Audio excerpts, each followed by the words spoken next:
ఒక రోజు రాత్రి పోతన గారు పడుకుని ఉండగా ఇంట్లో గజ్జెల చప్పుడు వినపడింది.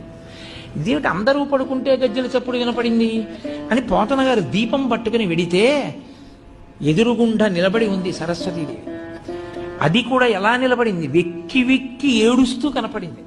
ఆయన అమ్మవారి కాళ్ళ దగ్గర కూర్చుని, అమ్మా ఎందుకమ్మా ఏడుస్తున్నావో, నా నట్టింట నిలబడి దేనికి ఏడుస్తున్నావమ్మా అని అడిగారు. పోతన భాగవతాన్ని అంకితం ఇచ్చేస్తావా రాజులకి అని అడిగింది ఆవిడ. అప్పుడు ఆయన అంటే భాగవతం పోతన గారు ఆంధ్రీకరించినది ఎంత శక్తివంతమో మీరు చూడండి. ఇంత గొప్ప స్థితి ఏ భాషకుందండి తెలుగు భాష ముందు.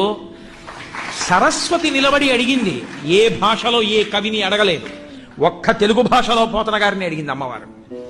చెప్పుకోవడం చేతకాని తన మంది కాబట్టి తెలుగు భాష వైభవం ప్రకాశించదు. ఏం అక్కర్లేదమ్మా, నిన్ను పట్టుకెళ్ళి అలా కర్ణాటక కిరాత కీచకులకు అమ్మను త్రిశుద్ధి